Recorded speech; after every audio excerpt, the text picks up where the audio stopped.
If you're somebody who's considering renting or buying a house, this rent versus buy calculator might just be for you. This rent versus buy calculator gets into the weeds in much greater detail than I could find anywhere off the shelf online. When considering renting versus buying, there's a lot of factors and it can quickly get overwhelming. Let's say you have a big down payment that you could use to buy a house. Well, you could also put that in the stock market. But then there's the cost of renting, which is quite high. Whereas if you own it, you are building equity, right? Furthermore, there's some transaction costs you incur when you buy this. And then you have to think about the loan and its implications for the future. Let me walk you through how I built this calculator, my thought process behind every dollar considered in the rent scenario and in the home ownership scenario, and ultimately how I'm going to use this calculator to financially weigh my decision so that I'm not surprised in the future. So you can see on the top left of my screen, I have a summary, and on the right of my screen, I have the cash flow analysis. These are the two main sheets that you're going to find in this calculator. The summary is exactly what it sounds like. And by the way, if this is your first time watching me go through a model, I highly recommend you check out our website, sap.capital. Go to the Let's Connect button or just type in underwriting.sap.capital. Scroll down until you see learn about our standards. You can also click browse templates up top. It doesn't matter. And then click on modeling standards. You might also have landed there if you clicked on the link to learn about our standards.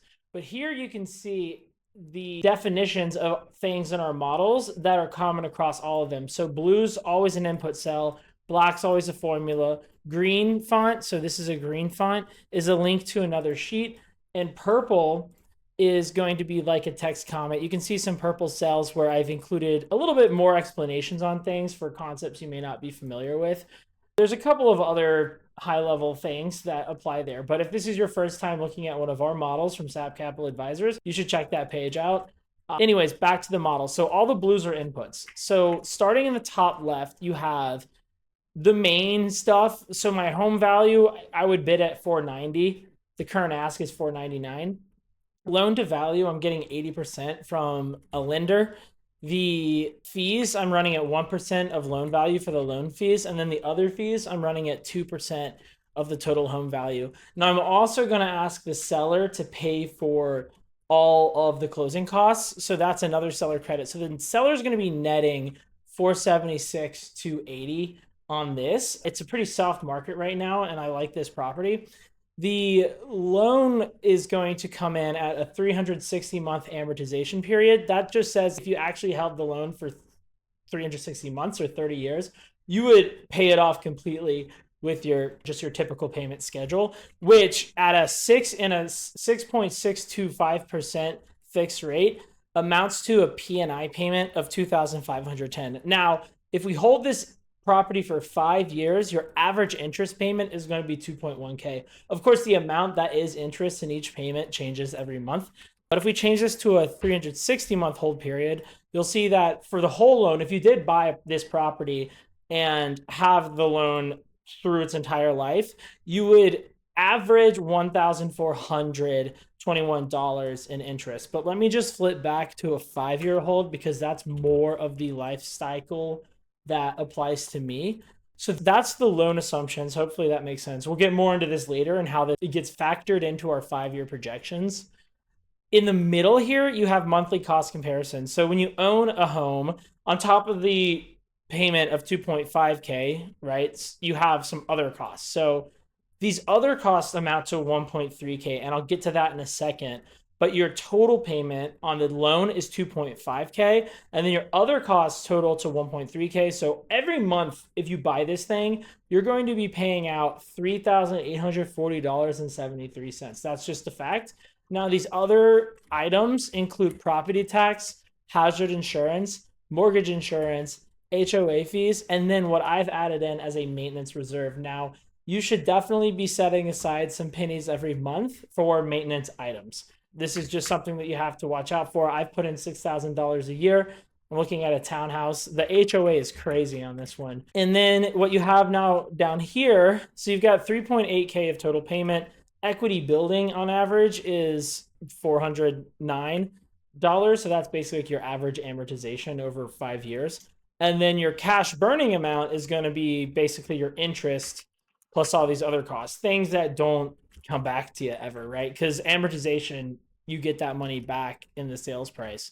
So for the monthly cost comparison between renting and owning, you can see here that renting, I have renter's insurance for 48 bucks, and then my rental payments 2.26K. Utilities and stuff, they're equivalent size. The place I'm looking at is actually smaller, so there may be some utility savings. But I've got cheap rent for where I am. And then the delta here is basically $1,119. So with all the cost structure of ownership that I've got from the loan application versus my cost structure of renting, it's cheaper to rent per month. Now, this is starting to suggest that it might be a better idea to keep renting, but let's not go so fast. I do have an amount of money, let's say the down payment, that right now I have invested in the stock market. And let's say that I expect the stock market to do 9% over the next 5 years, 9% per year over the next 5 years. So that's something I'm going to have to forecast. And that's what this calculator does. It takes that 98,000 and it says, and we'll get to this part in a second, but if I put 98,000 on the right side of my screen, you can see that happening at the end of this year. And then that get 9% every year compounding and hold for 5 years, I would sell it for about 150K. So that's a profit, you can see in the bottom right of my screen, of $52,000. There's going to be capital gains on that, which I'm running at a rate of 20%. I might be less correct on that. You got to talk to an accountant. I'm not an accountant, and this is not financial advice. This calculator might be wrong. There's no guarantees. I should say that. But the rental carrying costs here are basically these rental expenses, but they're grown at a rate of 3% for rent. And then all the other costs are growing also at 3%. But if you wanted rent to grow faster or slower than the other costs, you could change those. Now, on the home ownership scenario, so let me walk it back. Now we're on the cash flows. This is your annual cash flows on the left here. You can see overall, you invest in the stock market, you sell your stock portfolio, which grows over time. You have capital gains tax on that. And then you have rental carrying costs of $150,000, which is the rent payment and the taxes grown at the respective growth rates. So overall, over 5 years, by renting, I'm able to put my money in the market, get a return, and then I also have to pay to rent. So in the rental scenario, I'm still losing money over time because I'm counting my rent payments in my carrying costs for basically my lifestyle. So this is not really like an investment that's going to net me money in either case. So let's go down to the home ownership scenario, and I'll point some things out. Most of this logic is driven by the blues on the left side of my screen. So if you want anything to change, you just change the blues. So you could purchase a home for $490. That comes from this blue. You've got loan fees and other fees. The seller's giving us a credit to cancel those fees out. The loan issuance is $392, which is based off an 80% loan to value. Amortization, that happens over the hold period. That schedule shifts over time. Now, if I quickly, so you can see the total amortization that we do over 5 years is 24K, which means when we have to pay the loan down in 5 years, you pay down 367, 478. Now I can change the hold period if I want to, so I can set it to 360 months or 30 years. And you can see here that the amortization actually fully pays down the loan. I was saying there's a couple extra columns that I've got hidden for all those 30 years. So you can scroll here, December 43, December 55, that kind of thing. That's the loan pay down. I'm going to switch this back to a 5-year model. And you can see I've got the first 5 years and then it skips to 2055 because the other years are grouped and hidden between these two columns, J and AI. You have a home sales value. So home price appreciation, who's to say? I think we might have a big bounce back from where we're at right now. But overall, somewhere between 3 to 5% in a projection range won't do you dirty. It depends on how bullish you are. Ultimately, if you're wrong on this, can you sleep at night? If you put 10% in and you're pushing 10% home appreciation per year for 5 years, then you're probably hitting the gas a little too hard and hoping for a miracle. But if you're somewhere in a realistic range, something that you've seen historically, you're probably fine. It might also go down. right? But ultimately, just set your inside and outside bands for your scenario. So I put in 3.75%. Maybe it's more, maybe it's less, but I feel like that's fine. The selling costs are 3%, and you can control that here. That's just 3% of whatever you sell it for. Capital gains, this is an interesting one. So I talked to your accountant. I'm not an accountant, but there's a gain exclusion that you can take. So my understanding is if you live there over the past 5 years, if you've lived there for 24 months, doesn't have to be next to each other. You could do month on, month off, whatever, 24 months total in the last 5 years. If you've lived there as your residence, I don't know if it has to be primary or just any residence. You can do this once every 5 years. So you can't do this with multiple properties. You get, when you sell a property, you can have a gain. You can reduce the gain by up to $250,000. So if you have a really high gaining property, then this is super helpful. In our scenario, the capital gains, let me scroll down to our backup section. The taxable gain would have been about $105,880, which would just be selling it for $589 versus $490 after selling costs, because that would be netted out of your gain, presumably. I'm not an accountant, but I think that's how it works. So I put it there. You could always tweak that logic in that line if you have a different opinion or if yours is treated differently. But that's what you get, and then you have to pay down the loan, of course. So your net equity out is 203. And all the logic in this model is on the right in the monthly cash flows, by the way. So these right side things, I can turn off the print area and show you this page in a bit more detail, but I'm going to bring back the print area and keep walking through this. So we've talked about every single thing here. We have homeownership carrying costs. Again, that's just excluding interest. I've got interest down here.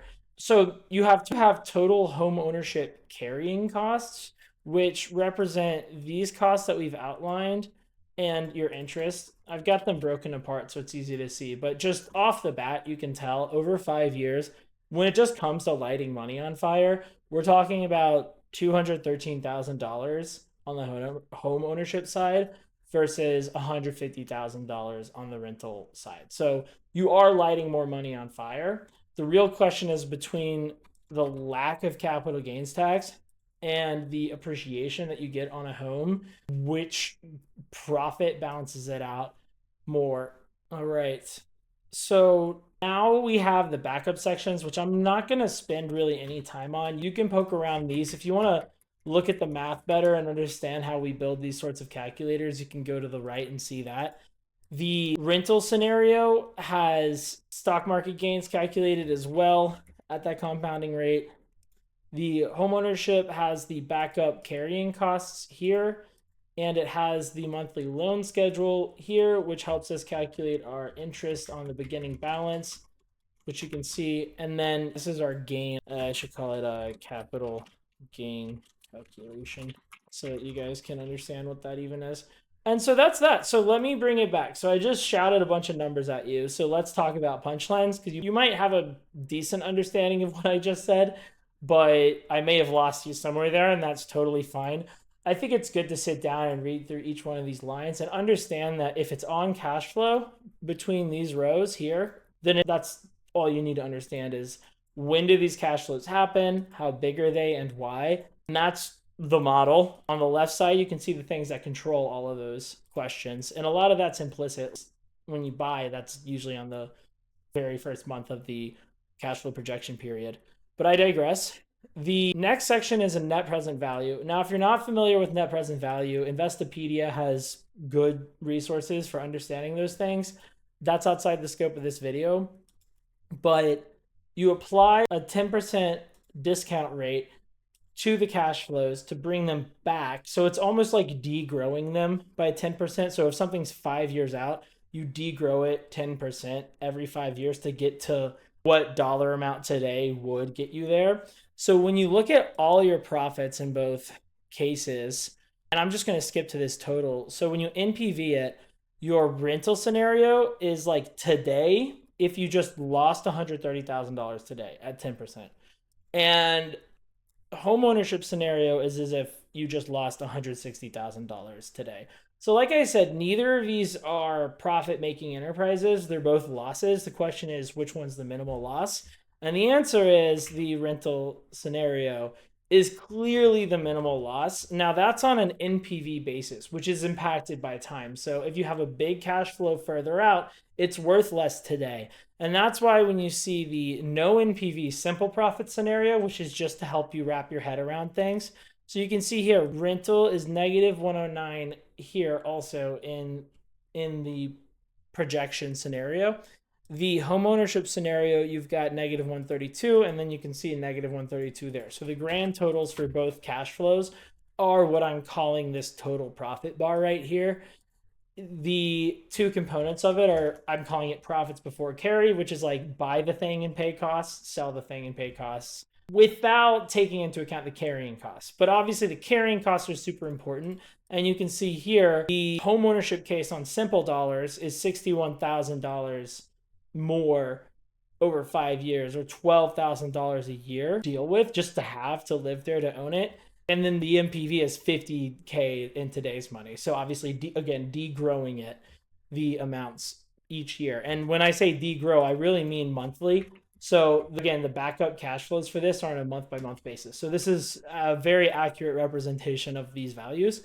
Now, I'm just being somebody who wants to convince himself to spend a lot of money on a house. So I also created this total per month column, which just takes these totals and divides them by the number of months in your hold period. So I'm using a 5-year hold period because I'm assuming in 5 years my lifestyle might be different. Maybe I'll have a much need for a much larger house or whatever, who knows. But I think 5 years I'll probably want to move out of this next place. So when I compare these additional costs on a per month basis, at the point where I would reach my next decision, the amounts are basically $374 a month on a simple basis. So I'm going to be losing $374 a month. So that's not that crazy to me. And then on the NPV basis, it's 483 because the NPV is a bit worse. And that's just because maybe in one scenario, you're getting a lot of money back way later in the rental scenario. So on a total dollars, it's a big number. But the fact that you have to wait as long as that changes things. The next thing I did want to mention, my unit is below market. I think my landlord is not charging me as much money as they could.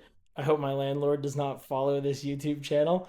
So my thought here is I only have a 3% rental growth rate, which it might even be less, but I think I can keep my landlord to that for a while. So if I'm lucky and my landlord doesn't try to squeeze me the next time my lease renews, then this math is end all be all. And that's telling me that if I want to live at this house, then and if I want to live at this house, pay the costs that I know that I've input into this sheet versus renting at this rent right now, I'm losing money. And so then the question becomes, is it worth it to get the upgrade of the location? Because I like the location of this prospective house a lot more, and I think it might be more fulfilling to live there. So then the question to me becomes, is it worth somewhere between 22K to 29K over the next 5 years, or $4,000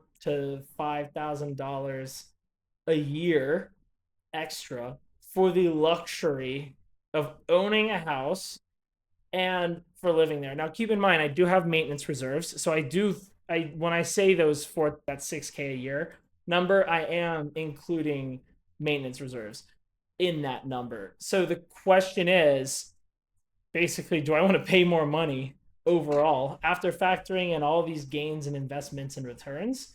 Do I want to pay more money to live in this place? Now, if I want to convince myself further, I could say, hey, I think my rent should be $2,675 a month. So if I do that, and my landlord it could increase rent on me in a month from now when my lease renews, everything just changes a lot. Now we're talking almost $1,000 a year, right? So what I'm also buying, and this is me convincing myself because I really like the place and I want to justify living there. But so 2266 to 2675, that's like, I don't do the math. I make the computer do it. $409. I'm basically buying an insurance policy to cap my rent there. Let's see what we got to get to break it even. So if my landlord, so 2,800 is not that, 2,850. So if I was going to start renting a place for like 2,825, that's when I should actually own a house, right? That's basically the question. So another way I could convince myself of the rent versus own parity is I could look at rentals in this area and see if they rent for more than 2,825. Because where I live isn't necessarily fully comparable. This one is in a more slightly more desirable part of town, at least for people my age, which is 477 years old. But don't tell anyone I told you. One other intangible value that's very much worth mentioning here with renting is that you're not locked down to a place. So when you own somewhere, you are locked down to that place. When you rent, you could leave in a year, or if you're lucky enough to get a month by month contract, which I'm hoping to just slide into a month by month contract, then you can leave whenever you want. So if your life situation changes, first of all, you get married, you have kids, you get a new job, you're much more mobile when you rent. And so when I am saving money and holding on to those mobility perks, it starts to feel like a financially wise choice to rent. It just then becomes a question of, personally to me, is it worth 30 grand, 22 to 30 grand, depending on how you want to think about it?